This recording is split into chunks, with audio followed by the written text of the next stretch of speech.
Wasallam pernah bersabda, Iqra'ul Qur'ana wa la ta'kulu bihi. Bacalah Al-Qur'an dan janganlah kalian makan darinya. Jadi keras peringatannya. Diperintahkan kita baca Al-Qur'an, tapi kita dilarang untuk makan dari membaca Al-Qur'an itu sendiri. Wa la tajufu anhu, dan janganlah kalian bersifat jafa dari Al-Qur'an. Atau jafa ini sebenarnya sebagaimana yang pernah kita bahas sebelumnya, itu jafa maksudnya adalah sikap meremehkan. Janganlah kalian meremehkan Al-Qur'an. Dan sebelumnya kita bahas juga dimaksud dengan jafa di sini meremehkan adalah ada beberapa bentuk. Di antaranya jadi kalau jafa itu kan meremehkan, tidak beradab terhadap Al-Qur'an. Di antara bentuknya adalah pertama yaitu jauh dari Al-Qur'an itu sendiri dan tidak mau membacanya. Jadi kalau kita punya Al-Qur'an tapi nggak pernah dibaca di rumah gitu, tergeletak aja, kita nggak pernah baca Al-Qur'an. Nanti baca Al-Qur'an kalau ada yang meninggal aja baru baca Al-Qur'an. Itu masuk jafa. Jauh dari Al-Qur'an itu sendiri masuk sifat jafa, tidak beradab dan meremehkan Al-Qur'an. Dan sikap yang kedua termasuk jafa adalah dia mungkin baca Al-Qur'an tapi tidak mau mengamalkan. Jadi tidak mau mengamalkan Al-Qur'an itu sendiri, itu juga merupakan sifat jafa. Dia baca Al-Qur'an tapi nggak mau mengamalin. Dia baca Al-Qur'an tapi nggak sholat, sholatnya bolong-bolong. Puasa nggak puasa. Zakat perintahkan tapi nggak bayar zakat. Dan sikap-sikap yang lain. Jafa bahasa artinya apa? Jafa itu yang meremehkan lah ya. Jafa artinya meremehkan. Jafa. Ya. Tajufuan, Jafa. Tidak beradab lah, tidak beradab. Jauh. Dan wala taghlu fihi, dan jangan kalian bersikap gulu. Bersikap gulu dengan Al-Qur'an. Jadi gulu di sini dimaknai, kalau kita tahu gulu artinya apa? Berlebihan. Jadi janganlah kalian bersikap berlebihan terhadap Al-Qur'an. Nah, kalau dijelaskan gulu di sini itu dua maknanya. Pertama, gulu secara lafaz dan juga gulu secara makna. Jadi maksudnya gulu secara lafaz adalah ketika membaca Al-Qur'an dia bersikap gulu. Jadi yang contohnya kalau di Jazari disebutkan apa? Pak Ramon? Udah nyampe ini materi. Di antara bait apa? Jazari tentang gulu, larangan gulu dalam membaca Al-Qur'an. Oh, belum sampai. Belum sampai. Kami kemarin tuh tertunda ustaznya ini ada. Ya. Di antaranya kan disebutkan walaysa 'ala Qur'ani muta'akkila. Kemudian disebutkan bait ke-33 misalnya. Jadi disebutkan bahwasanya di antara larangan dalam baca Al-Qur'an bersifat gulu dan juga bersifat ta'assuf. Gulu itu kan melebih-lebihkan. Contoh misalkan ketika mad jaiz kita baca berapa harokat? 4 atau 5. 4 atau 5 kan? Dalam Rasul Syatibiyah baca 2 sampai 4. Gulu itu dibaca sampai 8 misalkan. Qalu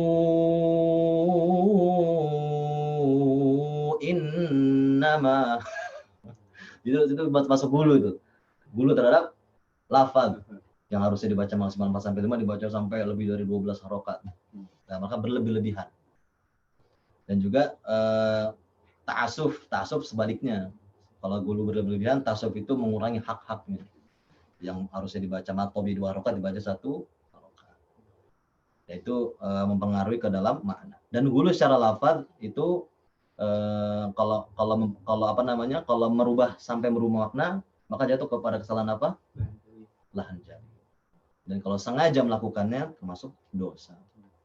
Kalau sengaja ya. Wala taghlu fihi, dan jangan sampai kalian bersikap gulu di dalam membaca Al-Qur'an. Nah, dari hadis ini jelas konteksnya adalah tadi membaca Al-Qur'an. Kita dilarang wala ta'kulu bihi, makan dari membaca Al-Qur'an itu. Jadi menerima upah, minta upah dari membaca Al-Qur'an itu dilarang oleh Rasulullah Shallallahu Alaihi Wasallam. Maaf, beda nggak mau mengajarkan sama membaca gitu? Iya, tadi disebutkan Pak. Jadi Imam An-Nawawi rahimahullah taala itu membedakan antara membaca dan mengajar. Nanti untuk mengajar ada setelah ini. Ini khusus masih masuk dalam membaca. Oke, makasih. Habis ini insya Allah masuk ke dalam mengajarkan. Ini agak membaca dulu. Jadi itu jelas ya hadisnya. Hadis ini riwayat Ahmad, kemudian riwayat Haitsami, kemudian Tabrani, kemudian Tabrani mengatakan dalam Al-Kabir wa rijaluhu thiqat, rijal-rijalnya perawinya thiqat semua. Dan juga qala Al-Albani rahimahullah taala fil hadis sahihah, mengatakan Syekh Al-Albani juga mensahihkan hadis ini dalam Al-Hadis As-Sahihah. Kemudian selanjutnya wa an Jabir radhiyallahu anhu anin Nabi sallallahu alaihi wasallam qala, dari Jabir radhiyallahu anhu dari Nabi sallallahu alaihi wasallam, beliau bersabda, iqra'ul Qur'ana min qabli ay ya'tiya qaumun yuqimunahu iqamatal qadhi. Kalian diperintahkan lagi, bacalah kalian Al-Qur'an sebelum datangnya sekelompok kaum yang mereka itu menegakkan, maksudnya menegakkan Al-Quran seperti menegakkan anak panah gitu. Maksudnya apa? Jadi mereka menegakkan bacaan Al-Quran itu sebagaimana menegakkan anak panah. Maksudnya mereka begitu perhatian dengan cara membacanya. Perhatian membaca Al-Quran sebagaimana mereka menegakkan anak panah. Kalau anak panah kan harus lurus kan ya. Anak panah itu kan ditegakkan lurus. Maksudnya ya kalau nggak lurus ya tujuannya bencong. Dia pokoknya perhatian betul dengan tata cara membaca Al-Quran. Di sini dikatakan yata'ajjalunahu. Tapi mereka itu yata'ajjal, apa ya? Menyegerakan gitu ya, terburu-buru. Maksudnya menyegerakan di sini itu dimaknai dengan meminta balasan segera. Artinya terburu-buru meminta balasan dari membaca Al-Quran itu sendiri. Nanti dimaknai oleh Imam Nawawi dari hadis ini. Yata'ajjalunahu wa la yata'ajjalunahu. Mereka meminta segera yang ada di dunia, wa la yata'ajjalunahu, dan mereka tidak meminta sesuatu yang tertinggal, maksudnya sesuatu yang tertunda di akhirat. Maksudnya apa? Mereka meminta segera imbalan di dunia, tapi mereka tidak mengharapkan, maksudnya tidak begitu peduli dengan ada yang nanti di akhirat yang tertunda.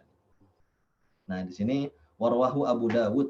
Hadis ini diriwayatkan oleh Abu Dawud bima'nahu min riwayat Sahal bin Sa'ad. Yang maknanya itu terdapat pada riwayat Sahal bin Sa'ad. Ma'nahu yata'ajjaluna ajrahu imma bimalin wa imma bisum'atin aw nahwihima. Nah, makna yang tadi yata'ajjalunahu, mereka terburu-buru, itu dimaknai pada riwayat yang lain. Riwayat Sahal bin Sa'ad maknanya adalah yata'ajjaluna ajrahu. Mereka menyegerakan pahalanya, imbalannya, balasannya, imma bimalin wa imma bisum'atin aw nahwihima. Baik itu dengan harta, maksudnya imbalan dari membaca Al-Qur'an, baik itu dapat dengan harta, wa imma bisum'atin, ataupun sum'ah, dia pujian dikenal didengar orang lain. Mendapat famous lah ya, terkenal dengan bacaan Al-Qur'annya, au nahwihima, ataupun segala hal-hal dunia yang sejenis. Jadi maksudnya mereka itu menegakkan bacaan Al-Qur'an, begitu fokus terhadap bacaan Al-Qur'an, tapi mereka tuh menyegerakan dalam rangka hal-hal duniawi saja. Pengennya tuh hal-hal yang duniawi, yang harta, yang tadi popularitas, dan juga segala hal yang sejenis dengannya.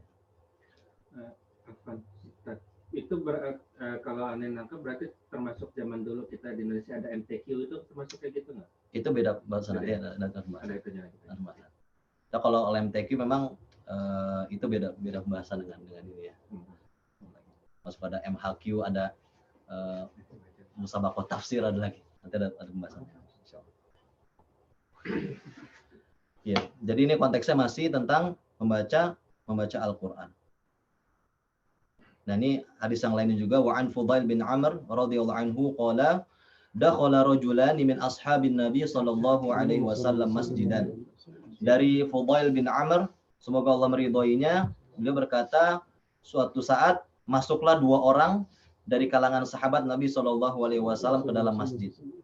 Jadi dua orang ini termasuk di antara sahabat zaman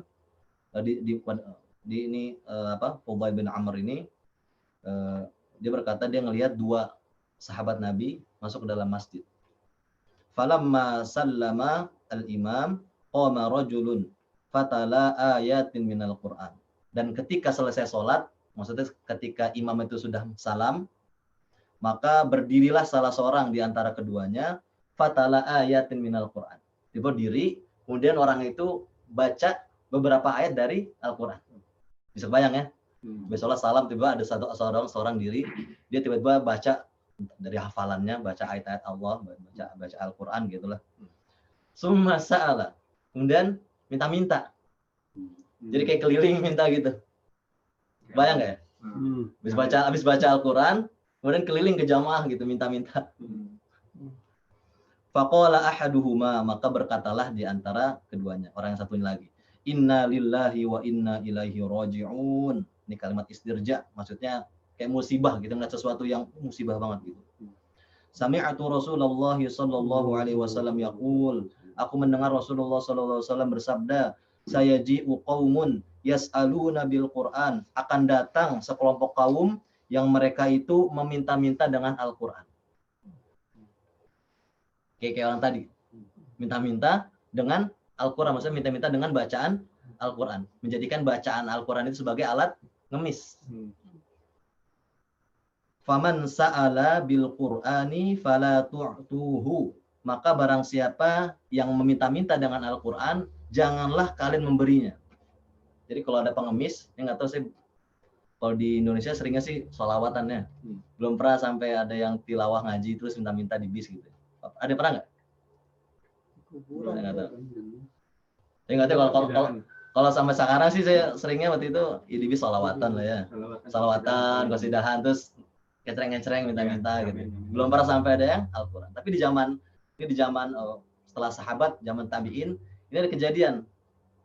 Salah seorang mereka baca Al-Quran terus minta-minta kepada jamaah yang ada di masjid saat itu. Jadi kalau kata Rasulullah, kalau ada yang demikian, maka kita dilarang untuk ngasih.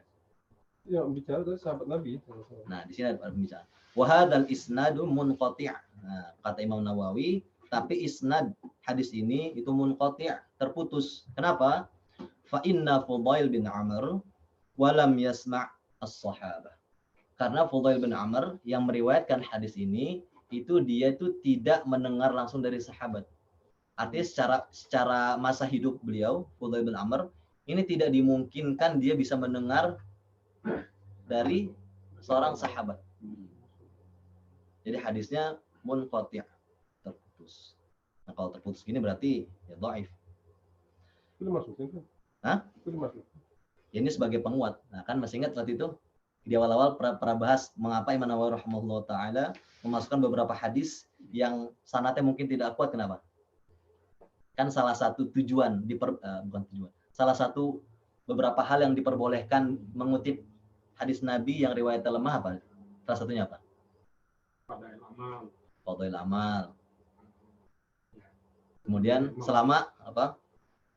Dia masih ada hadis yang sahih yang lainnya yang serupa, yang masuk, maksudnya yang kayak dia tuh kayak sekedar menguatkan yang sahih aja gitu. Sekedar penguat takkid aja. Yang yang terakhir tidak dimaknai, tidak diyakini sebagai sabda Nabi sallallahu alaihi wasallam. Ya lakul hal ya, tadi contoh bagaimana orang-orang yang meminta dari Al-Qur'an itu sendiri. Nah, itu berkaitan dengan larangan menerima upah,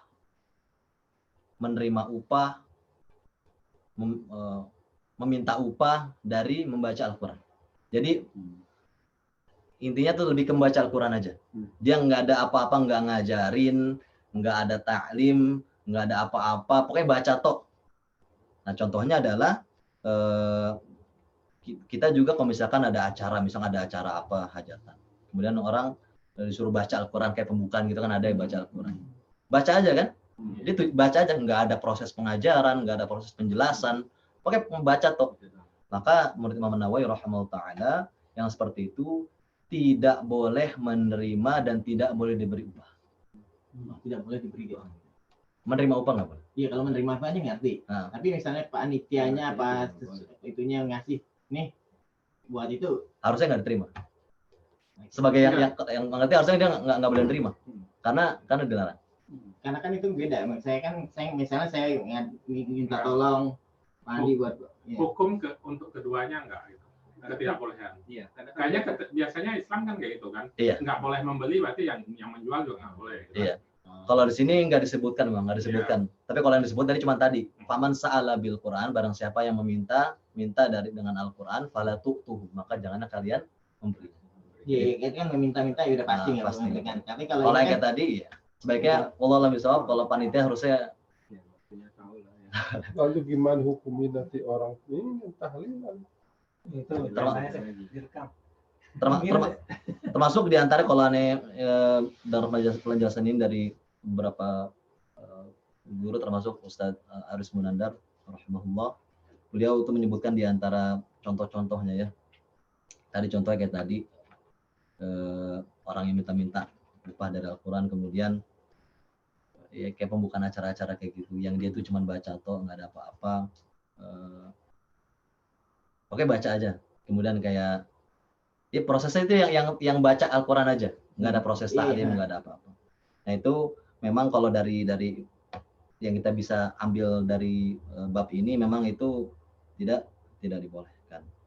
kan kayak sekarang di Indonesia kan banyak kayak gini kan, mau nikahan gitu, dia manggil qori gitu. Ya, ini mungkin konteksnya dalam Nah. rangka Gitu kan. dakwah bil hikmah kali ya. Maksudnya gini kan, ya gitu kayak acara apa pernikahan apa kan, itu kita suruh baca Quran. Terus pas kita mau pulang, dikasih duit, kan? Nah kita mau enggakin, Beli bensin. iya, Ya entah pokoknya ntar kasih kemana lagi gitu. Kalau Ustaz Sendi mah ada taraknya, tertibsan yang ambil saudara. Ya kalau kayak gitu iya itu ya. dia bisa ambil pun nanti dikasih ke Kasih siapa. orang iya gitu. Nah di sini Memang diajarin sih. ada perincian lebih lanjut mengenai ini, yaitu karena sebagian ada yang berpendapat membolehkan menggunakan sebuah hadis. Kita baca hadisnya, dan itu sering dipakai hadis ini, yaitu hadis yang diriwayatkan oleh sahabat Abi Sa'id Al-Khudri radhiyallahu anhu, bahwa sekelompok sahabat mendatangi suatu kabilah dari beberapa kabilah Arab. Namun mereka Iya, betul. kabilah yang dikunjungin itu tidak mempersilahkan masuk. Iya, hadis tuh. Jadi mereka tuh mau datang tapi kabilahnya itu menolak mereka. Dan hal itu berlangsung sampai beberapa waktu. Sampai suatu ketika pemuka kabilah tersebut, pemimpin di antara kabilah itu digigit ular. Iya, iya. Digigit ular. Lalu mereka berkata, apakah kalian membawa obat? Jadi orang itu nanya kepada orang yang ditahan ini, dia nggak boleh masuk. Adakah di antara kalian yang membawa obat? Atau adakah di antara kalian yang bisa meruqyah? Terkait dengan pertanyaan kemarin. Nah, para sahabat pun menjawab, kalian tidak mempersilahkan kami masuk. Kami tidak akan meruqyahnya, tidak akan mengobatinya, sampai kalian memberikan upah pada kami. Lalu mereka pun memberikan beberapa potongan kambing sebagai upah. Lalu seorang sahabat di antara yang nggak boleh masuk itu membaca surat Al-Fatihah, kemudian mengumpulkan air liurnya, lalu mengeluarkannya, lepeh gitu ya, gitu. Jadi baca Al-Fatihah, kemudian dilepeh ke tangan gitu kan, lalu mengeluarkannya dan diusaplah ke digigit ular tadi, ke bagian badan yang tergigit ular tersebut, hingga sembuhlah pemuka kabilah yang tergigit ular tersebut, dan mereka memberikan kambing. Nah, para sahabat berkata, kami tidak akan mengambilnya. Jadi dikasih kambing, terus mereka bilang kami nggak akan ngambil kambing ini sampai kami bertanya kepada Rasulullah SAW. Masya Allah ya. Dia nggak tahu nih gimana nih, halal apa enggak nih. Kayak kasus kemarin pertanyaan. Minta upah kan sebelum. Iya, tapi dikirain cuma ngeledekkan, tapi ternyata dikasih beneran. Ngerti ya? Oh, Ngerti ya? Dikasih beneran, dikasih kambing beneran. Kata mereka, kami nggak akan mengambilnya sampai kami bertanya kepada Rasulullah. Mereka pun menanyakan perihal tersebut kepada Rasulullah. Lalu Rasulullah SAW pun tertawa dan berkata, apa itu hasil dari ruqyah? Nah, jadi tanya, apa itu hasil dari ruqyah? Kata Rasulullah, ambillah dan berilah bagian untukku. Jadi aku juga minta dong. Gitu. Jadi, nah penjelasan hadis ini, di sini dalil ini yang dijadikan dalil bagi sebagian orang yang membolehkan menerima mengambil upah dari membaca Al-Quran. Tapi penjelasan yang lain saya dapatkan, hadis ini justru memperinci penjelasan tersebut. Maksudnya gimana? Asalnya tidak boleh menerima upah dari membaca Al-Quran. kecuali untuk ruqyah. Ngerti nggak? Hmm. Karena ada apa? Ada tujuan. Pengobatan. Membaca Al-Quran itu ada tujuannya untuk ruqyah, untuk pengobatan. Beda ya? Kalau yang pertama tadi orang yang baca Al-Quran toh, kemudian dapat. Satu lagi membaca Al-Quran untuk ruqyah, ada tujuan khusus. Ada jasa bahasa kitanya ya. Ada jasa yang dilakukan. Maka kata Rasulullah nama itu, apa itu hasil dari ruqyah? Kata Rasulullah, maka ambillah dan aku juga minta bagian. Nah, jadi menjawab pertanyaan Pak Muslim kemarin ya. Boleh nggak apa-apa. Dan dalam redaksi riwayat yang lain, Rasulullah SAW melanjutkan perkataan dengan perkataan inna ahaqqa ma akhadtum alaihi ajran kitabullah. Sesungguhnya yang paling berhak yang kalian ambil sebagai upah adalah membaca kitab Allah. Itu lanjutan dari hadis yang tadi. Nah, itu sebagian kalangan yang memperbolehkan untuk mengambil upah dari membaca Al-Quran. Tapi yang saya dapatkan justru itu berkaitan dengan ruqyah aja khusus. Jadi jelas perbedaannya ya. Jadi ruqyah ya nggak apa-apa, Pak. Ruqyah itu justru bagus. Maaf, kalau sama-sama tujuannya yang dilihat ya, saya fokus ke itunya aja tadi alasannya. Nah, bekam yang jelas tujuannya kesehatan, bahkan tidak menggunakan ayat-ayat Al-Quran ya dengan keahlian itu malah dilarang. Ya. Ada perkataan Rasulullah SAW sendiri. Karena kaul ya. Ada karena kaul. Ada kaul sendiri dan ada perbuatan justru yang juga Rasulullah melakukannya. Makanya perbedaan. Yang Rasulullah sampai mengatakan sesungguhnya itu adalah khabith. Upah dari membekam itu adalah khabith. Sesuatu yang sangat buruk, yang keji. Tapi Rasulullah SAW suatu saat dia memberi upah juga. Nah, jadi kalau misalnya terjadi perbedaan antara qaul dan amal gitu dan perbuatan gitu, bagaimana? Maka ulama menggabungkannya dengan mengatakan upah dari bekam itu adalah halal. Tapi termasuk yang khabith. Harus dijelaskan kenapa kan? Berarti ubah ya jatuhnya kalau dalam fikih. Buruk. Makruh. Boleh, tapi nggak Bukan ibadah nih, bukan ibadah muamalah. Iya.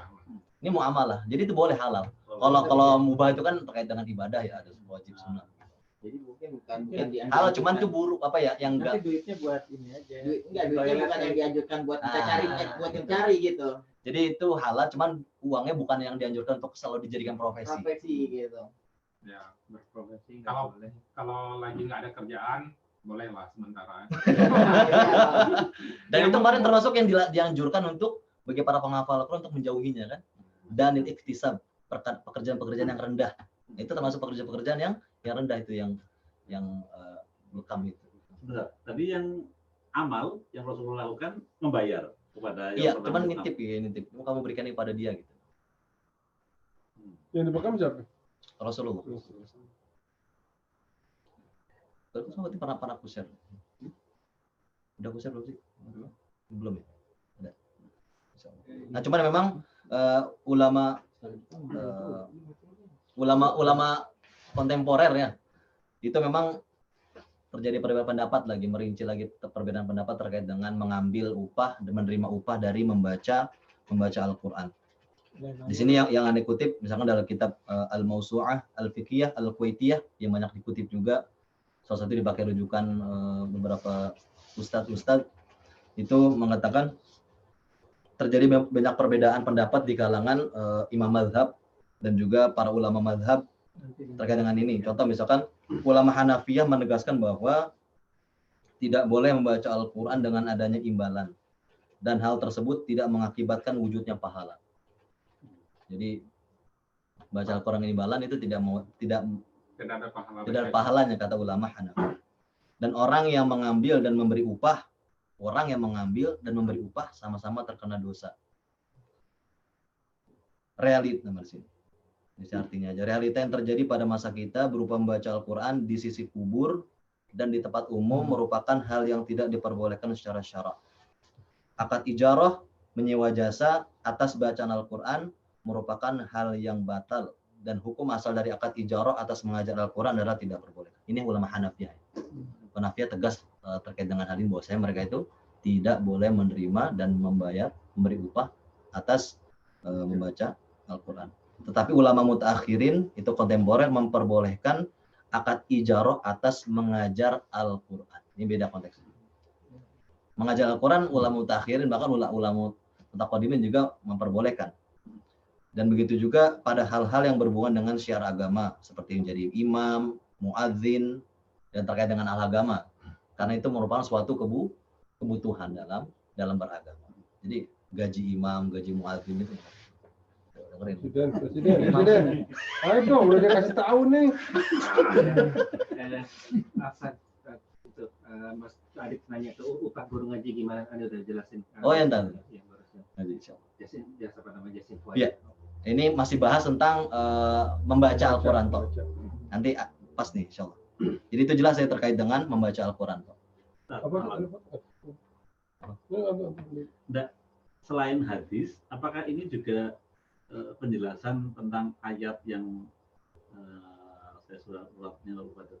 Janganlah jual ayat-ayat Al-Quran dengan harga yang sedikit itu, apakah ya konteksnya seperti ini? Konteksnya beda. Beda ya. Itu konteksnya beda. Kalau konteks dengan wala tashtaru bi ayati samanan qalilan, maka janganlah kalian menjual beli ayat-ayat Allah dengan harga yang murah. Itu terkait dengan diantaranya adalah terkait dengan hukum. Jadi maksudnya gini, kalian berfatwa pada suatu kaum itu fatwanya itu mengikuti harga. Contoh misalkan ada seorang khalifah meminta fatwa kepadamu, kepada seorang ulama. Ulama tadinya dia berfatwa itu haram. Tapi karena khalifah yang minta fatwa jadinya berubah fatwanya jadi boleh dengan cocok logi. Namanya hukumnya bisa cocok logi ya ini dengan ini. Itu dikaitkan dengan wala tashtaru bi ayati samanan qalila. Contoh misalkan yang sering disebut juga tentang bagaimana yang terjadi pada kaum Yahudi. Kaum Yahudi itu tentang hukum zina. Hukum zina. Mereka ketika mengetahui ada seorang yang terpandang di kalangan mereka berbuat zina, mereka mengganti hukum zina itu menjadi apa? Yang tadinya raja jadi apa? Dicoret-coret mukanya dan dibawa keliling kampung. Itu hukum-hukum Yahudi. Buatan karena apa? Yang meminta fatwa itu berbeda. Makanya disebutkan wala tashtaru bi ayati samanan qalila. Dan itu bukan terkait dengan larangan menjual mushaf Al-Quran juga. Nanti dengan baca ayat janganlah kalian menjual ayat-ayat Allah dengan harga yang sangat murah. Ini larangan jangan menjual mushaf ini. Itu nggak jadi bilang mushaf deh. Itu bukan masuk ke dalam itu. Jadi terkait dengan wala tashtaru bi ayati samanan qalilan itu terkait dengan fatwa. Fatwa dalam Al-Quran, hukum-hukum dalam Islam, yang hukumnya itu berubah semaunya karena harga. Karena adanya harga. Ya pesanan gitulah ya. Ibaratnya fatwa pesanan. Ini sudah terjadi tuh ya. So, terjadi di mana, Pak? Ya, tak berantah. Baik, insyaallah. Dan lanjut. Berarti sahabat itu nggak ngeh itu ada dua kontradiksi tadi di satu sisi Nabi melarang yang bekam, di satu sisi lagi Nabi makasih upah. Maksudnya Terus sahabat itu belum nggak mendapatkan dua info itu sekaligus kan mungkin kan? ya. Kalau dua Ini babnya tentang bekam atau tentang rukian tentang apa? ini tentang bekam tadi Tentang kan bekam. ada kontradiksi yang tadi. Ah, Yang di satu sisi Nabi SAW membolehkan membayar, satu sisi Nabi SAW mengerjakannya, Iya. yang membayar, satu lagi melarang. Jadi kalau sahabat itu mendengar Yang kejadian menerimanya. ini, menerimanya, kan otomatis dia berpikir ini kok ada kontradiksi. wallahu alam bisawab itu bagaimana kemungkinan tadi sahabat itu nggak mendengar perkataan Nabi karena memang yang kesimpulan hukum bahwasanya upah hasil bekam itu adalah halal namun termasuk khabith itu adalah kesimpulan hukum yang dibuat orang ulama dalam mengumpulkan hadis-hadis. Dan kalau kita mendengar sahabat hidup di zaman Nabi SAW, ya bisa jadi nggak mendengar dua qaul itu sekaligus gitu kan. Makanya. Tapi yang tadi itu istinbat, proses hasil hukum, kesimpulan hukum yang dibuat oleh ulama atas beberapa dalil-dalil yang ada. Memang berhubungan itu memang mungkin maksudnya beberapa termasuk yang tadi yang berdiri setelah salat baca Quran itu kan sahabat juga kan. Sahabat juga. Tapi dia nggak tahu kan. Memang hadis ini kan dikumpulkan terakhir kan.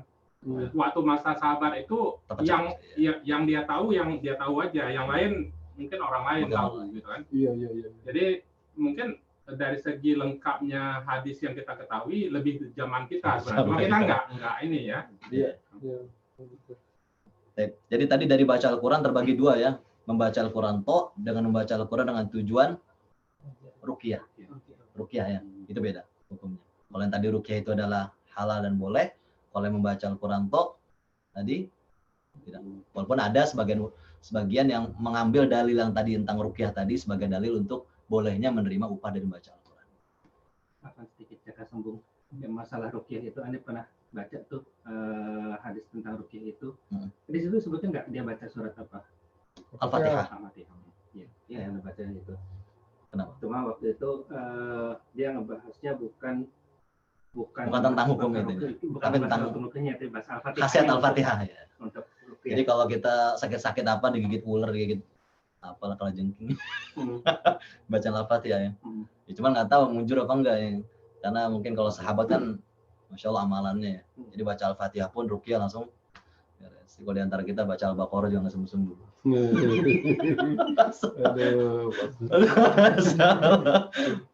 Makanya jangan heran juga kalau misalkan ada orang-orang termasuk di Indonesia misalkan, tolong baca, ada bawa air, baca Al-Fatihah, baca Al-Fatihah. Dia emang Al-Fatihah di ruqyah gitu ya. Dia bagus juga baca Al-Fatihah. Jangan diludahin. Sekali udah. Masya Allah. Kan lagi tren lah sekarang.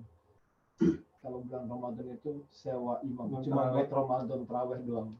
Oh, Cuma Ini hari imam. bukan dia imam Iya. masjid, dia bukan imam. Tapi kita Mimami. dia cuma untuk tarawih aja gitu. Dia di invite gitu. Dia bukan buat sholat isya, cuma sholat tarawih aja khusus untuk. Setelah itu keluar lagi setelah Ramadan habis yang dia bukan imam situ lagi gitu kan.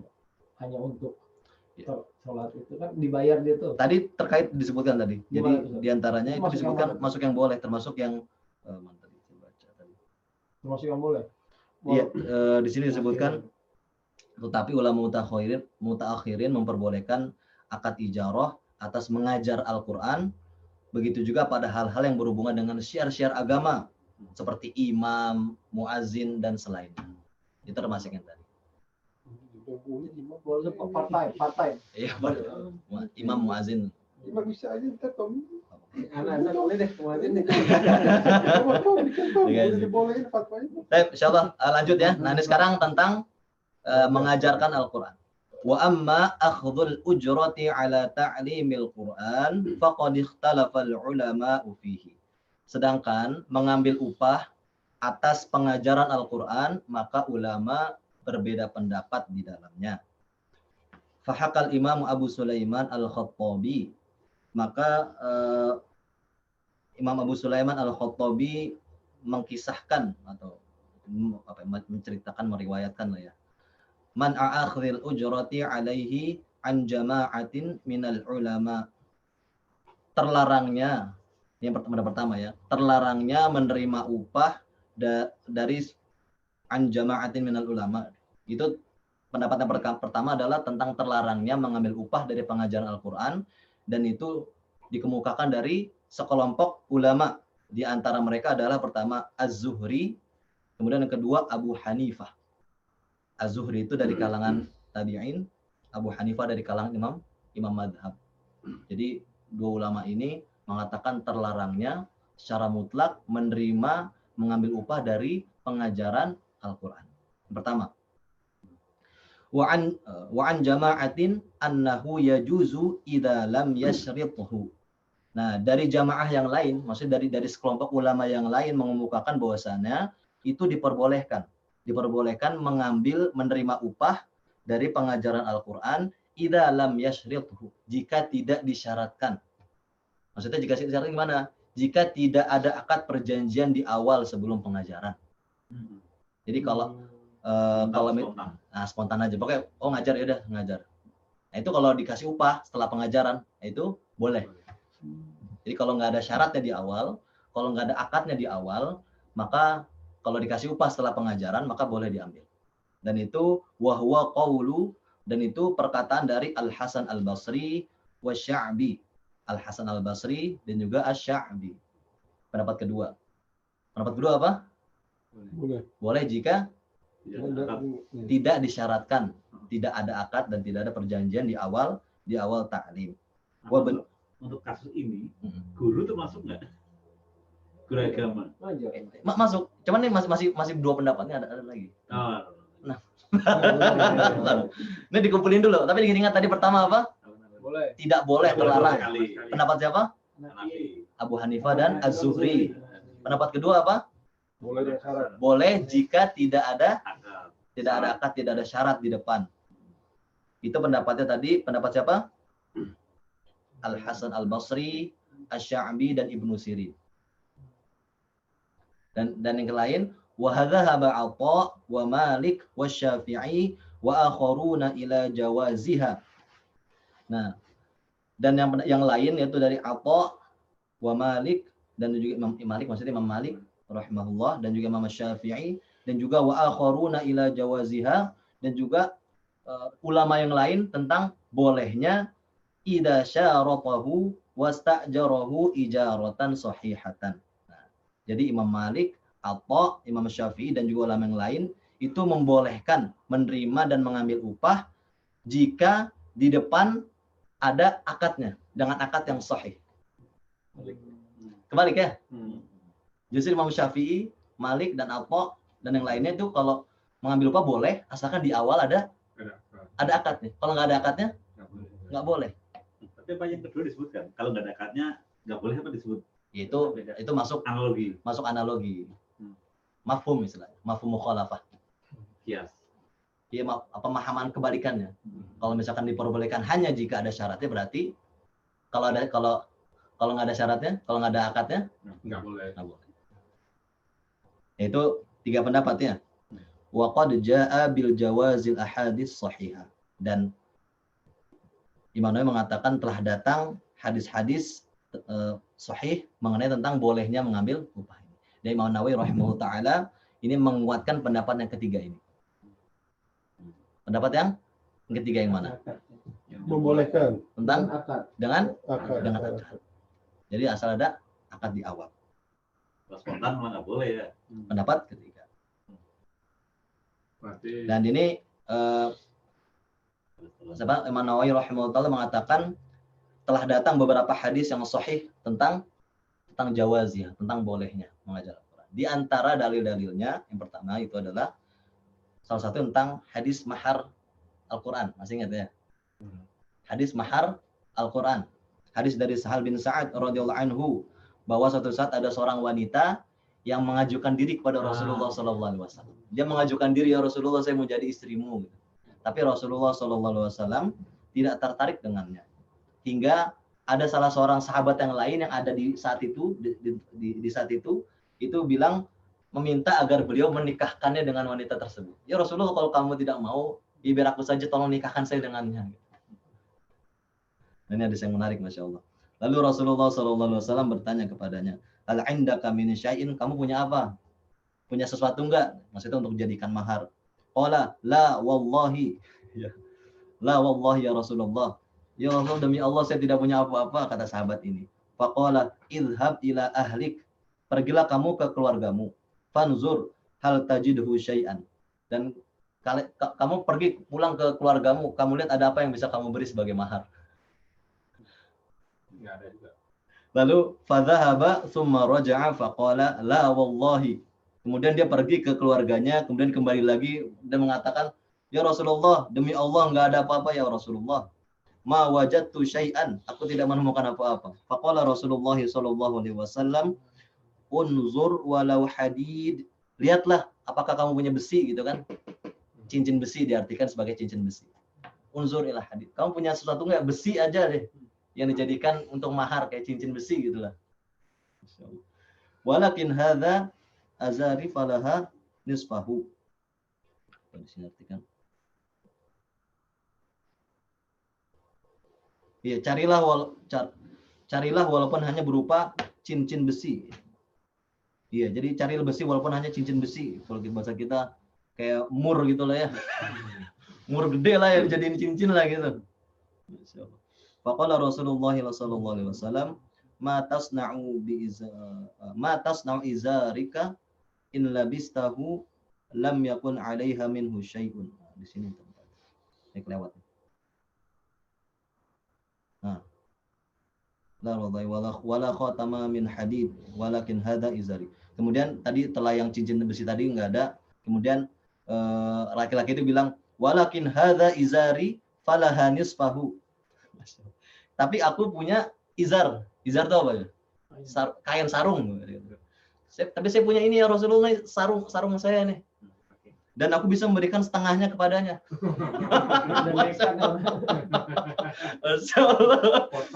Cuman ada kain ini, aku bisa memberikan setengahnya kepada wanita tersebut. Faqala Rasulullah sallallahu alaihi wasallam, "Ma tasna'u bi izarik in labistahu lam yakun 'alaiha minhu syai'un."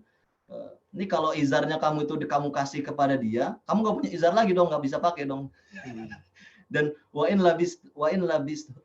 labisathu lam yakun 'alaika minhu syai'un. Dan kalau perempuan itu pakai izar kamu, kain kamu nggak pakai sarung dong. Jadi memang masya Allah laki-laki ini.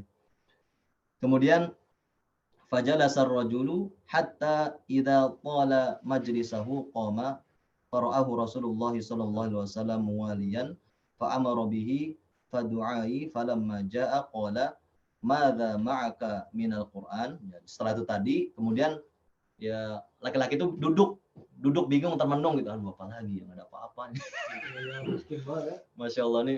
Ada nggak di antara kayak gitu? Nggak ada. Allahu Akbar. Sebenarnya mahar itu harus benda ya. Iya. Ya, kemudian setelah dia duduk, kemudian lama, kemudian Rasulullah SAW akhirnya manggil dia lagi. Kemudian ditanya, madza ma'aka minal Qur'an? Oh, kalau gitu kamu punya apa sesuatu dari Al-Qur'an? Madza ma'aka minal Qur'an? Apakah kamu di sisi kamu punya sesuatu dari Al-Qur'an? Qala ma'i suratu kadza wa suratu kadza. Aku punya beberapa surat, aku punya hafalan, aku punya surat ini disebutkan oleh seorang pemuda ini. Addadah, dan dia menyebutkan beberapa suratnya. Faqala taqra'uhunna an dhahri qalbika? Apakah kamu membacakan kepadanya dia dengan hafalanmu gitu? Qala na'am. Qala idhab faqad malaktukaha bima ma'aka minal Qur'an. Pergilah, maksudnya pergilah kepada dia, sungguh aku telah menikahkan engkau dengan wanita ini berupa mahar dengan surat-surat Al-Qur'an yang kau hafal. Hadis sahih riwayat Bukhari dan Imam Muslim. Nah, dari hadis ini menjadi dalil bahwasanya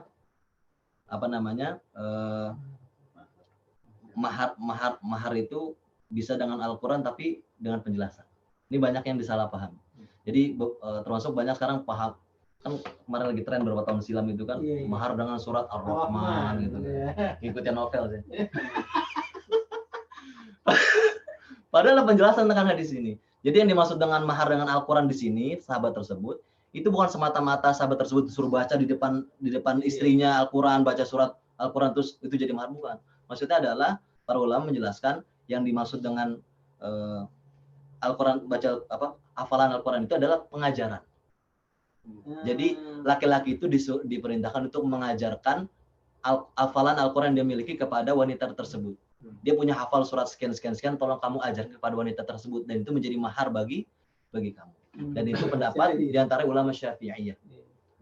Ulama Syafi'iyah. Tapi ulama termasuk ulama Hanafi, Anda juga dengar, itu nggak menerima. Mahar itu nggak boleh Al-Qur'an. Tidak boleh mahar Al-Qur'an menjadi mahar. Kenapa? Karena dalil yang dijadikan di sini itu khusus untuk orang ini. Yang saat itu yang kan kita lihat tadi kan sama-sama bagaimana ceritanya. Dia nggak punya apa-apa sampai yang ditawarkan punya cuman kain sarungnya aja. Itu khusus untuk orang tersebut. Antum punya mobil, punya rumah, kok bisa mahar Al-Qur'an gimana? Nggak masuk. Baca lagi. Memang sekarang kan masalahnya ada pemberian kan, tapi di luar mahar. Maharnya Quran, tapi kasih yang lain gitu. Itu masuk hadiah. Hadiah itu kan nggak benar. Benda itu yang harus. Bendanya, betul. Benda itu. Ya itu jadi dipahami, ulama Syafi'i mengatakan di situ bukti bahwasanya pengajaran Al-Qur'an itu upah itu boleh menerima upah dari pengajaran Al-Qur'an. Jadi kan mahar itu kan sesuatu yang dapat bernilai, yang memiliki harga. Sampai kayak cincin besi punya harga itu jadi mahar. Kalau cuma baca Al-Qur'an toh ya apa harganya gitu. Justru pengajaran Al-Quran itu menjadi mahar, dan itu menjadi dalil bahwasanya boleh menerima upah dari pengajaran Al-Quran. Mahar itu kan sesuatu yang harus tunai ya. Ya. Enggak juga boleh. Boleh ngutang. Harus disebutin ya. Iya, tapi disebutin. Disebutin ngutang. Dalam kasus yang tadi hanya mengajarkan Quran, ada nggak? Karena ini kan pasti nggak mungkin tunai kan, yang namanya ngajarkan mungkin kan lawan. Nah kalau sampai dia batal, atau bukan batal, gagal dalam pengajarannya ini, apakah kemudian nikahnya tetap sah atau gimana? Ya, terus ditunaikan terus. Kan gagal mengajarkan batasannya kapan? Batasannya kapan nggak tahu. Maksudnya batasan tuh apa? Gagal mengajarkan dalam arti gimana nih? Pasti kan dia tetap proses ngajarin terus. Kalau gagal kan berarti si perempuannya yang nggak bisa menerima gitu. Ngerti nggak? Ya, intinya dua hal itu. Sama kayak kita ngajar sebagai seorang pengajar. Kita ngajar. Terus kita udah ngajarin. Tapi ada satu murid yang nggak bisa, yang lain bisa. Masa yang disalahin mengajar? Nah, sekarang sama berarti kan ininya, apa itu analoginya atau kiasnya, boleh dengan janji. Ya kan, kalau dalam konteks ini, pertanyaan saya kan boleh. Nah, kalau dia mahar janji aja, tapi kemudian juga nggak terpenuhi, Harus dipenuhi. Jadi pengajarannya kan dipenuhi. Masalahnya dapat atau nggak dapat itu bukan salahnya pengajar. Gitu. Kalau yang lain dia tetap harus memenuhi. Nggak boleh nggak niat nggak memenuhi, nggak boleh. Bukan, nggak mungkin. Dia sama-sama berusaha. Iya. Tapi kan unlimited time katanya. Iya. Betul. Lah kalau terus nggak terpenuhi gimana? Yang nggak ada masalah itu berusaha. Usahanya nggak ada masalah. Status nikahnya? Sah. Enggak, bukan dalam hal pengajaran Quran loh. Sah. Dalam hal lain, hal lain ya. Terus hutang jadinya hutang. Sah tetap. Cuman hutang sih itu statusnya hutang. Iya hutang. Berarti bukan masalah ini, bukan masalah nikah, masalah si laki-laki ini menanggung hutang. Jadi dia nggak menyelesaikan itu. Bukan berarti zina. Iya. Bukan zina ya. Mesti ada handphone nggak apa-apa, Pak mesti kan. Itu benda juga Mau yang kontrak sebulan. Nah, justru itu menurut saya. Iya Pak, jadi maksudnya itu jadi kayak titik apa ya, resiko si laki-laki itu nggak memenuhi janji gitu ya. Kenapa iya gitu loh, saya cuma aja, hal sangat baru buat saya kayak gini. Kok jadi logam banget itu. Iya. Tapi itu Bapak, cuman itu statusnya nikah tetap sah, dan kalaupun nggak baik itu statusnya si hutang, si laki-laki itu berhutang kepada si wanita tersebut. Itu ya. Itu terkait dengan salah satu di antara dalil bolehnya menerima upah dari mengajarkan Al-Qur'an. Wahtajja man mana'aha bihaditsin Ubadah bin Samit, dan sekelompok ulama yang menolak, yang maksudnya melarang menerima upah, mengambil upah dari pengajaran Al-Qur'an itu berhujjah, berdalil dengan hadis dari Ubadah bin Samit. Hadisnya bagaimana? Annahu 'allama rajulan min ahli suffah al-Qur'ana fa ahda lahu qausan. Ini bahwasanya Ubadah bin Samit itu menceritakan annahu dia maksudnya Ubadah bin Samit sendiri mengajarkan annahu 'allama rajulan min ahli suffah al-Qur'ana fa ahda lahu qausan. Sesungguhnya beliau itu mengajarkan seseorang dari ahli suffah. Ahli suffah itu apa? Yang di depan masjid. Ya, orang-orang yang tinggal di perantaran masjid Nabi SAW. Bisa kita bilang nggak punya harta lah ya, orang-orang miskin. Itu beliau mengajarkan Al-Quran kepada mereka. Fa'ahda lahu qausan. Maka orang yang diajarkan tersebut menghadiahkan kepada Ubadah bin Samit itu qausan. Qausan itu apa? Qausan itu ya busur panah lah ya. Busur panahnya. Busur panah tahu kan ya? Yang gininya busur panah. Qausan. Setelah mengajarkan Al-Quran, kemudian dia dikasih hadiah berupa busur panah.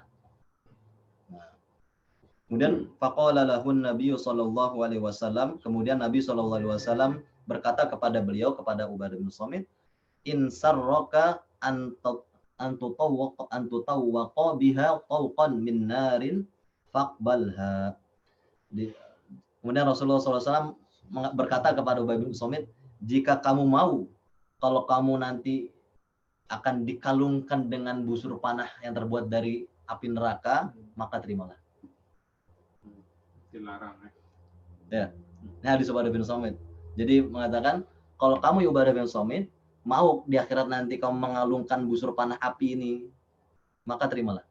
Itu karena yang dikasih adalah busur panah. Kalau yang dikasihnya adalah makanan, maka konteksnya apa? Kalau kamu mungkin ya, kalau yang dikasihnya hadiah makanan, kalau kamu mau makanan dari api, maka terimalah. Ngeri kan ya? Ya, wahwa. Ini kemudian Imam Nawawi rahimahullah itu mengatakan wahwa haditsun masyhurun rawahu Abu Dawud wa ghairuh. Hadis ini hadis yang masyhur itu yang ya, banyak dikenal ya, dan diriwayatkan oleh Abu Dawud. Sini catatan kaki. Abu Dawud meriwayatkannya pada bab fil ijarah, bab fi kasbil ilmi, yaitu menerima upah dari ilmu ya.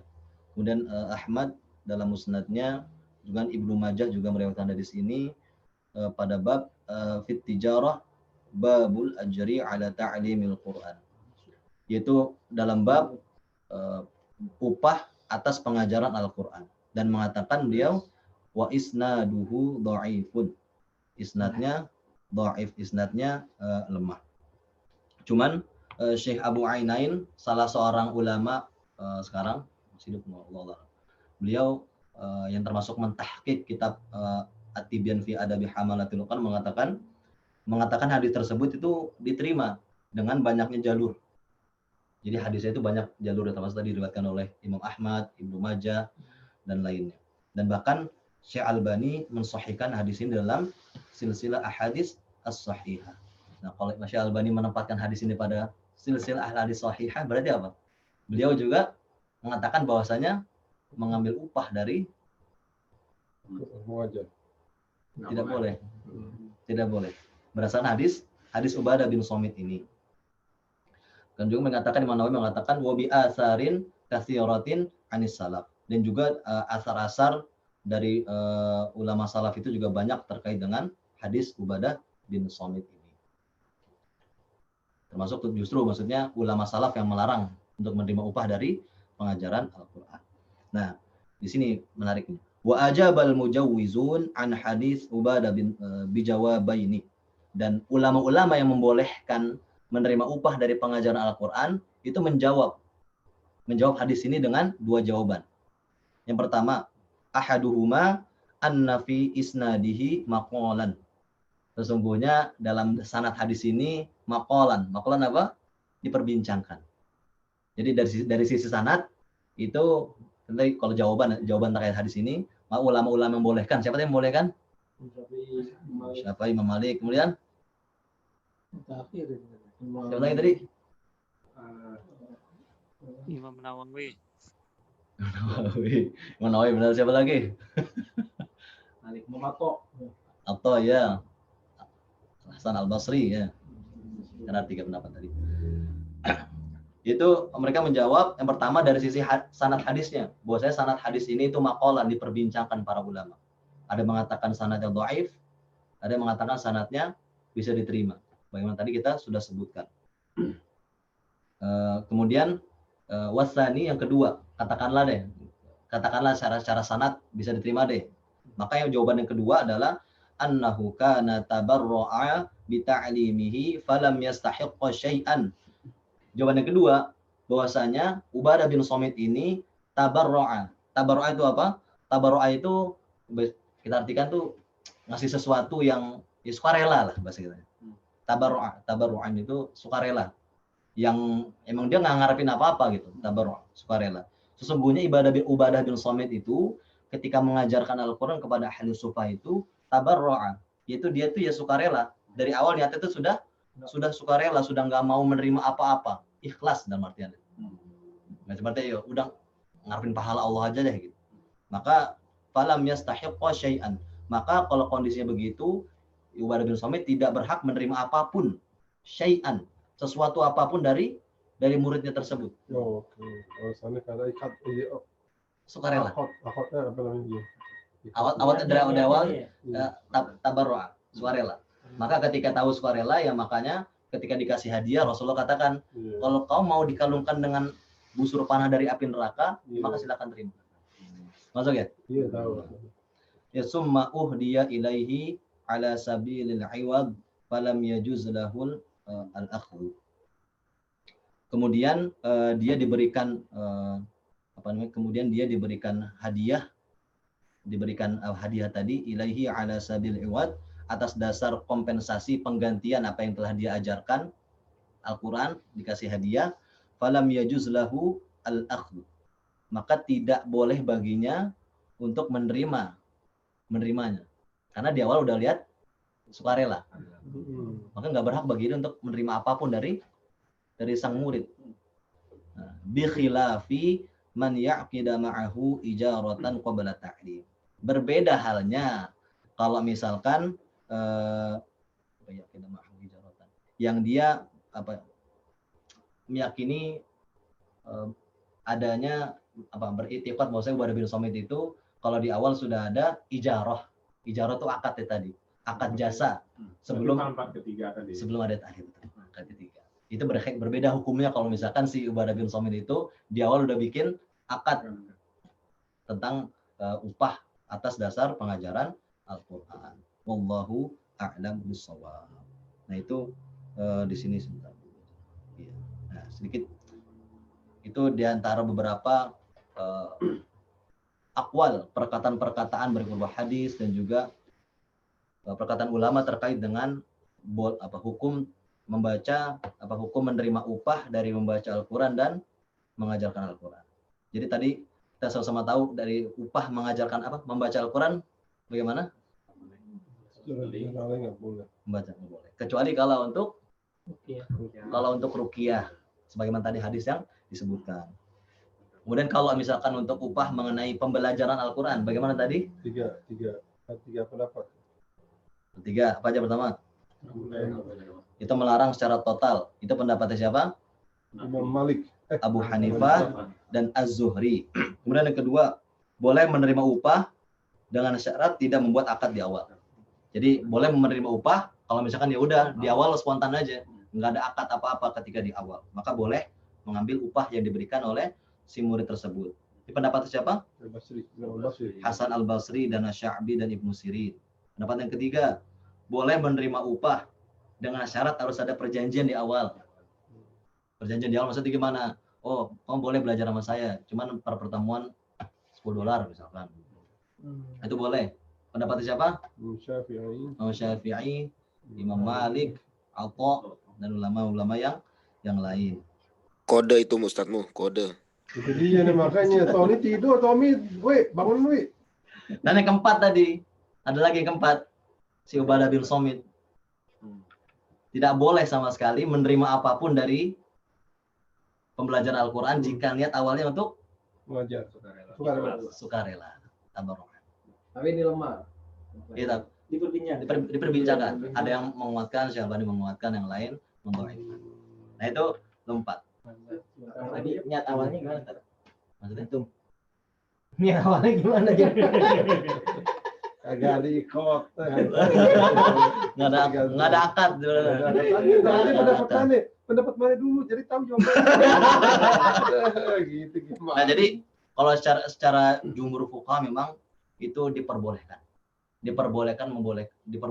mengambil upah, menerima upah dari pengajaran Al-Quran. Jadi hukumnya halal, boleh dan thayyib. Dengarmu. Harus ada akad atau enggak? Baik itu ada akad maupun tidak ada akad. Karena pendapat yang paling lemah tadi yang keempat itu yang paling lemah di antara empat tadi. Di antara empat tadi pendapat kan jumhur ulama berarti boleh. Berarti pendapat keempat ini yang paling lemah. Yang kalau sukarela. Karena itu karena hadis nih. Karena contohnya diambil Anda pernah dengar ketika Rasulullah SAW menerima hadiah. Sementara Rasulullah SAW itu niatnya ikhlas. Rasulullah SAW nggak ada niat mau ada akad ada apa nggak ada. Rasulullah SAW mengajarkan tanpa ada pamrih kan. Tapi ada orang kasih hadiah sama Rasulullah SAW terima. Itu ngajar apa dulu? Mesti ngajar Quran lah. Belum tentu, Rip. Ya, semua Rasulullah SAW itu Quran semuanya. Bukan, dia kan maksudnya baca Quran. Iya, bacanya itu Rasulullah SAW ngajar. Kan ini konteksnya Rasulullah ngajar Quran. Allah ngajar mau ngajar Quran. Makanya anything untuk Islam kan Rasulullah SAW ibaratnya mainnya kan Quran kan. Yang diajarin Rasulullah SAW apa? Tapi ini spesifik. Baca Quran, baca Quran. Tiap satu ini ngajar kita nih. Iya. Ini baca Quran kan tiap hari. Ini.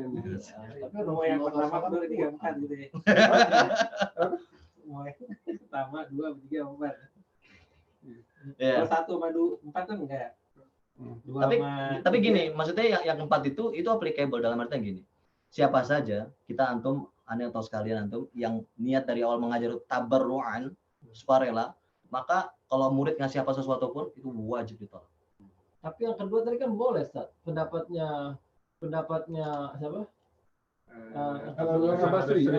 Pasti boleh. Walaupun kita niatnya ikhlas, tapi kalau orang kasih tanpa kita minta, boleh. Nggak ada masalah. Itu benar-benar boleh. Itu membatalkan Justru apa yang keempat itu merinci kalau antum nggak ada akad apa-apa, spontan, tapi dalam hati antum kalau misalnya ada tabarruan, niatnya sukarela apa, ini terkait yang empat itu mentaksis loh, mengkhususkan, memperinci lagi yang keduanya. Antum spontanitas, oke ngajar Al-Quran. Kayaknya nggak biasa aja, nggak ada kata apa-apa. Ya, yang kedua Kalau dikasih alhamdulillah, kalau nggak dikasih ya nggak apa-apa. Tapi kalau antum niatnya awal itu untuk tabarruan, saya sukarela nggak menerima apa-apa. Ya, la as'alukum alaihi ajran kalau kata para nabi itu. Kami tidak meminta sesuatu dari kalian pada imbalan. Rasulullah SAW bilang begitu kan dalam Al-Quran kan. Semua para nabi itu Iya, bilang pada begitu. kami iya. Tapi kan dia menerima hadiah. Itu konteksnya apa dulu sih? paham aja beda sih. Itu Habibie, itu general. Itu tadi yang di Quran itu di general, di ngajar itu agama itu secara general. General. Makanya untuk pengajaran Al-Quran baca taksis. Quran tok. Ya. Baca Quran nih, baca Quran. Jadi kalau misalkan kondisi yang ya silakan. Iya, daripada Rasulullah SAW ngajarnya apa? Bible, Quran. Siapa tahu Allah alam. Ya Rasulullah SAW ajarin itu Quran. Nggak ada Rasulullah SAW ajar kitab apa Taurat. Bible. Ya, sudah. Iya Rasulullah SAW ajarin apa? Kalau ini ketemu Rasulullah SAW itu Quran ya. Kayaknya Ustaz Sarif kayaknya itu buat umum Ustaz Sarif. Umum itu general saya. Secara kemanusiaan aja ada orang ngasih hadiah gitu kali ya. Iya. Bukannya karena mengajar apa kali. Karena kemanusiaan aja ada orang ngasih hadiah Kalau gitu. ngajar Al-Quran itu kayak antum nih, Rasulullah SAW membaca tilawah, kemudian kamu ulangi, terus udah dikasih hadiah, itu jelas itu khusus untuk pemajangan Al-Quran.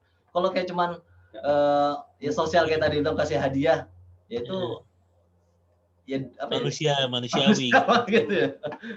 Kalau Manusiawi. zakat nggak boleh ya. Kalau zakat sedekah itu ahlul bait kayak sedekah kan nggak boleh. Kalau hadiah kan ahlul bait itu kan boleh. Berarti kalau yang pendapat keempat itu Ustaz memang dari yang menerimanya ya karena niat ya. Iya. Ya, yang Karena memberi kan niat. nggak tahu apa-apa Iya. karena niat. Gitu, Karena niat tabarruan dari awal memang dia sukarela. Kalau yang kedua tadi yang boleh jika tanpa akad itu ya Kalau akad kan kayak pribadi nih, kayak pribadi. Ya udah ngajar aja kalau ibaratnya dikasih alhamdulillah, yang nggak dikasih ya nggak apa-apa, nggak masalah. Itu jelas. Ngerti kamu, ngerti nggak? Kalau misalnya ngerti. astagfirullah. Len, keluarin. Enggak lah. Kalau misalnya yang aneh lihat dari awal nih, tabarruan. Ada suatu majelis aneh lihat tabarruan, ya Allah, Bu nggak mau nerima apa-apa deh sama sekali. Itu hatta dikasih air putih itu nggak boleh. Hatta dikasih air putih nggak boleh. Air nggak ada.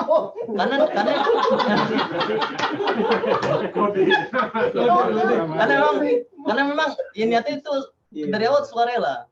Jadi ada Kalau tadi Ustaz Doni makan. Nah, sebenarnya berarti kemana nih? Contoh kemana? Maksudnya orang kemana? Rata-rata orang sukarela kan? Rata-rata orang Enggak juga. Yang punya niat. bukan sukarela itu ya maksudnya kalau Bukan dikasih sukarela ya. boleh, kalau nggak dikasih boleh. Itu gitu. masuk itu kan itu beda lagi lain. Kalau ini memang niat. Kalau memang niat kan? udah tabarruan tuh artinya sukarela beda lagi artinya. Kalau sukarela mungkin nanti diartikan kalau kasih alhamdulillah, kalau kasih. Dia beda sebenarnya. Tabarruan itu lebih ke gua nggak mau nerima apa-apa deh. Cukup pahala dari Allah aja. Nah, itu tuh tabarruan. Jadi menurut saya yang keempat ini sangat personal. Jadi personal. nggak berlaku umum. Yang tahu ya yang bersangkutan. Iya. Iya. Jadi nggak perlu diperdebatkan lagi. Tapi memang hadisnya kan jelas kan dibilang makan dari api neraka kan. Dikalungkan makan. Takut juga Jadi kalau udah niat itu sukarela. Kalau siapa aja yang dari awal Mendingan nggak ngambil. jadi Wah, kalau kita mendingan berusaha. jadi enggak terjemahan sukarela seperti juga salah Pak kan? juga. Bukan sukarela deh. Ganti itu sukarela sih jadinya terkesan. Ini lebih tinggi. Ini lebih tinggi, lebih apa ya? Seperti Gua nggak mau nerima apa-apa deh. ya, nazar, seperti nazar. Iya, kayak nazar bisa Ya, dibilang. nazar. Jadi Lebih lebih tinggi. sifatnya itu nazar. Dia memang benar-benar nggak mau. Iya. Mana kalung neraka gimana?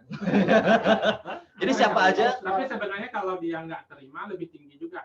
pahalanya, iya, iya. pahala jelas tinggi. Ya, Dan itu amalan mendingan yang terima. amalan ya, misalnya Kalau para nabi lah ya. Masa mampu? Tapi itu berlaku bagi yang akan menerima loh, bukan Iya. yang beri. Iya betul. Yang memberi kan nggak tahu. Nah, ini. justru kalau misalkan guru itu dari awal niat emang tabarruan di suatu majelis, maka baiknya dia ngomong. Saya hari ini niat tabarruan, tolong jangan kasih siapa. Jadi saya bawa minum sendiri, saya bawa snack sendiri, itu niat tabarruan. Dia nggak minta apa fasilitas apa-apa. Kalau dia nggak bawa apa-apa berarti bukan itu. Bukan ya. Ini nggak boleh minum sendiri berarti bukan tabarruan. Kalau anda datang bawa botol sendiri, bawa snack sendiri ya udah paham lah. Oh, paham, sekarang paham Pak, sekarang paham. Nah, cuman gini, jadi jumhur tadi membolehkan dan juga termasuk dengan ilmu agama secara umum. Karena memang ya ilmu fikih, waris, ilmu apapun itu semuanya kan dari Al-Qur'an sumbernya ya. Jadi memang diperbolehkan. Termasuk baik itu personal pribadi maupun melalui lembaga. Jadi maupun lembaga maupun personal pribadi itu diperbolehkan. Nah, cuman di ada menarik. Di sini Lajnah Daimah Saudi itu memberikan rincian terkait dengan hukum menerima upah dari pengajaran Al-Qur'an. Bagus, Masya Allah. Kalau orang tersebut, si pengajar Al-Quran ini memiliki sumber pendapatan lain selain mengajarkan Al-Quran, dan itu mencukupi kebutuhan hidupnya, maka lebih baik bagi orang tersebut untuk tidak menerima upah tersebut. Catatan pertama. Nah, kalau yang kedua, kalaupun orang yang pengajar tersebut tidak punya penghasilan lain, tidak punya sumber pendapatan lain selain mengajarkan Al-Quran, maka boleh baginya. Dan itu ya bagus gitu. Karena dia nggak punya pendapatan lain. Jadi diperinci ya. Kalau orang tersebut punya sumber pendapatan lain, yang itu mencukupi hidupnya, yang dia nggak sampai ngutang-ngutang sana kemari untuk makan, untuk ngerentep minggu cukup gitu kan, maka lebih baik baginya untuk tidak menerima. Bisa mau itu, bisa boy. Bahasa Arabin dah. Bahasa Arab. Kecuali kalau antum cuma kerjanya ya emang lulusan pondok, nggak punya skill apa-apa selain ngajarin Al-Quran, ya itu halal bagi antum, baik gitu lah. Karena itu sumber penghidupan antum. Jangan sampai ya antum kemana-mana, ya mohon maaf, minta-minta kesana kemari, tapi selain mengajar Al-Quran itu juga jadi buruk kan ya. Jadi buruk. Dan memang kenyataannya kalau kita perhatikan di zaman dahulu itu, ini para ulama termasuk untuk ulama yang totalitas mengharamkan, melarang untuk menerima upah, mengambil upah dari pengajaran Al-Quran. Ini memang berbeda. Dan artinya gini, pertama contoh, yang melarang tadi kan cuma Abu Hanifah. Kita tahu Abu Hanifah siapa? Bisnismen. Masya Allah. Beliau tuh ulama kaya, bisnismen, terkenal kekayaannya. Dibiayain malah dulu. Murid-muridnya dibiayain malah. Yang kayak begitu, yang kayak Abu Hanifah ya, tidak boleh baginya untuk menerima upah dari pengajaran Al-Quran. Paham ya? Dan yang kedua, fakta kedua, di zaman ulama mutaqaddimin itu, termasuk di zaman kekhalifahan, itu para pengajar Al-Quran itu sudah mendapat tanda kutip semacam gaji dari khalifah, dari Baitul Mal untuk menghidupi keluarganya. Kayak Saudi juga ya. Iya, orang-orang yang sudah pemerintah itu udah dikirim, maksudnya orang dia udah dijamin kehidupannya, udah dijamin makan kehidupan sehari-hari oleh khalifah, oleh Baitul Mal, oleh pemerintah. Maka lebih baik baginya ya memang tidak menerima lagi, kan udah cukup. Maka yang kayak gitu cocok. Konteksnya adalah cocok untuk tidak menerima upah. Tapi kalau konteksnya sekarang, contoh kayak Indonesia deh, banyak guru-guru aja di kampungan yang ada kerjaan lain cuman itu, dan dia nggak ada yang menjamin penghasilannya. Kalau kalau diharamkan menerima upah bagaimana? Iya. Make sense. Ya, makanya tadi kurang lebih dari bab ini kita punya empat hukumnya. Apa tadi sih? Boleh. Tidak boleh. Tidak boleh. Kita boleh, Sir. Abu Hanifah dan Az-Zuhri. Kemudian yang kedua apa tadi? Boleh. Jika tidak ada akad di awal. Pendapat siapa? Abu Hasri. Hasan Al-Basri, Bukan. Sya'bi dan juga Ibnu Sirin. Yang ketiga, boleh harus dengan akad. Kalau nggak ada akad, pendapat siapa? Imam Al-Malik, Malik, Imam Syafi'i, Atha dan lain-lainnya. Pendapat keempat, kondisi. tabarru'an. Kalau dia mengajar dari awal tuh niat tabarru'an yang memang berazam nggak mau menerima apa-apa, maka tidak boleh baginya menerima apa-apa. Ya, itu kalau konteksnya busur ya, kalau konteksnya dikasih makanan, ya silakan. Masya Allah. Ya itu insya Allah kurang lebih beberapa yang bisa kita pelajari dari pasal ini terkait dengan hukum menerima upah, mengambil upah dari pengajaran Al-Quran. Dan ini lagi-lagi saya ingatkan, di Indonesia ini cukup tabu membahas tentang ini. Ini jujur, kalau berarti masuk orang Indonesia tuh kayak tabu masalah ini tuh kayak tabu. Yang terjadi apa? Yang terjadi tuh kayak istilah yang saya pahami, kayak sama-sama paham aja deh.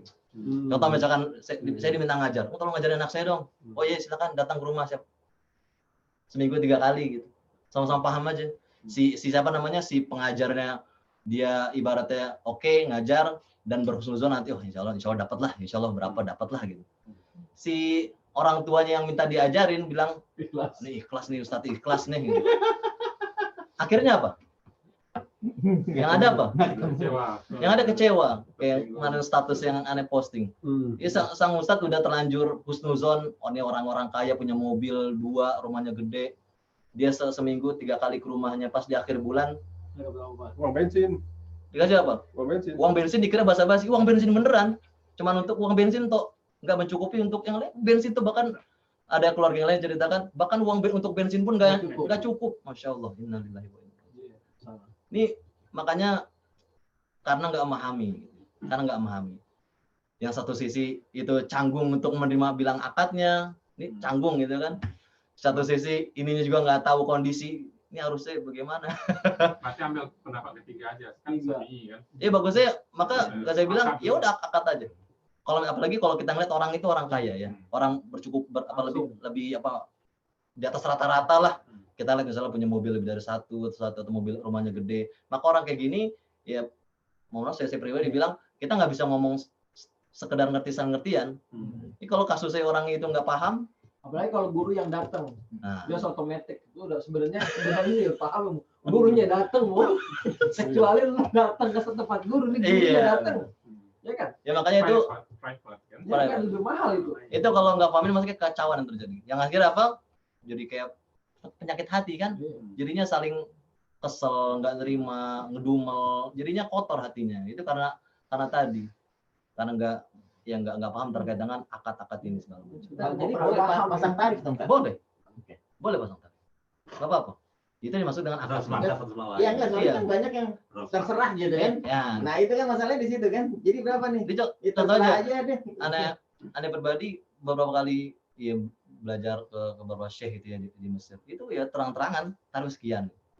Bahkan ada yang tarifnya ada yang di atas 20 juta, di atas 10 juta. Jadi kalau mau silakan, kalau mau ambil, kalau mau dia, karena beliau memang punya keistimewaan, ya diambil gitu. Jadi dengan konsekuensi segitu, ya terima, ya memang itu harga yang harus dibayarkan atas sebuah ilmu, ya itu ya wajar. Itu jadi ustaz selebriti itu sekarang begitu. Berani ustaz selebriti 20 juta. Iya. Cuman mau pasang tarif. Cuman harus dipahami. Cuman dipahami bahwasanya effort yang kita berikan dalam rangka mengajarkan Al-Quran lillahi ta'ala, yaitu pahalanya Masya Allah lebih besar dibandingkan apapun. Dan harus dipahami juga orang-orang yang memasang kayak para guru, para pengajar Al-Quran yang ngasih akad, misalkan setiap pertemuan sekian 10.000, sekian $, itu bukan berarti mereka nggak lillahi ta'ala loh. Ya harus dipahami juga, yang berarti dipahami orang-orang yang masang tarif itu nggak lillahi ta'ala, mereka lillahi ta'ala, yaitu penghasilan mereka ya mereka emang fokus untuk ngajar Quran toh gitu. Jangan dipahami orang, ini masang tarif sekian 100.000 setiap bulan, nggak lillahi ta'ala. Dia lu. Mungkin lillahi ta'ala cuman itu untuk penghidupan keluarga dia. Itu kelebihan kali kadang-kadang. Apa? Kelebihan kali. Ya Allah alam sih. Iya, maksudnya itu jadi profesi dia yang benar-benar profesional. Ya, profesional ya. Jadi harga sebagaimana kita nyekolahin anak kita di Kumon katakanlah, di lembaga-lembaga pendidikan tambahan bahasa Inggris, matematika, itu kan ya kayak kita jual beli jasa kan, ya kayak gitu. Jangan dipahami juga orang yang punya tarif itu dinilai nggak lillahi ta'ala. Ya itu insya Allah sedikit penjelasan. Nah cuman pertanyaan ada berikut. Bagaimana orang-orang yang dia niatnya tabarru'an, tabaruan.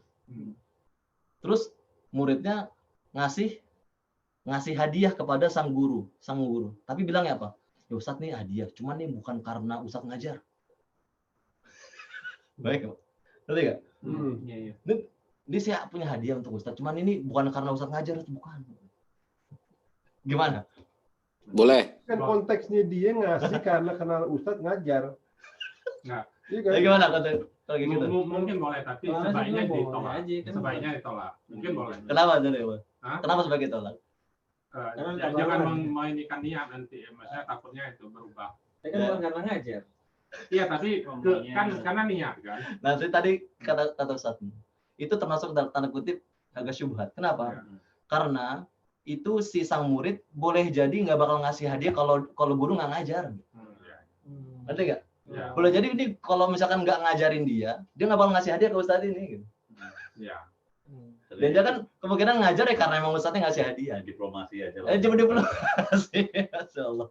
Itu berarti. Kalaupun mau si murid kekeh mau ngasih hadiah ke Ustadz, maka dia ngasih hadiahnya ketika Ustadznya ada di majelis lain yang nggak tabaruan.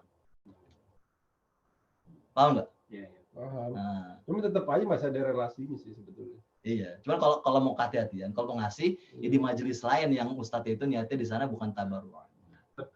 Ustazmu, tabaruan itu maksudnya bukan general. Kali dia tabaruan. Jadi bukan selalu tabaruan, tergantung niat ustaznya. Iya, tergantung ya ada yang dia setiap pertemuan tabaruan, ada juga yang kali ini saya tabaruan. Jadi Berarti udah cukup tuh jual tabur. Atau tergantung kondisinya Pengajian spesifik. atau tergantung yang ngasihnya juga kali ya Ustaz. enggak. Gimana? Ustaz? Kalau yang ngasihnya biasa ngasih Ustaz. Sama siapa aja biasa ngasih gitu. Bisa, Jadi bukan sama Ustadz ini aja gitu, memang biasa itu ngasih. bisa juga kondisi-kondisi kayak gitu. Iya. Kalau misalkan dia bang terkenal, orang ini terkenal dermawan ngasih ke siapa aja gitu ya, ya itu juga bisa juga. Cuma kayak tadi saya bilang agak syubhat karena tadi kondisinya. Kalau orangnya tadi terkenal dermawan, memang dia setiap hari terkenal ngasih ke siapa-siapa aja. Termasuk itu dia ngasih ke Ustadz cuma niatnya bukan itu ya. Tapi saya tetap melihatnya karena itu kan dari segi ustadznya kan, niat dia kan. Ya makanya kehati-hatian. Jadi hati-hati aja ustadznya gitu. Daripada mungkin api neraka ya.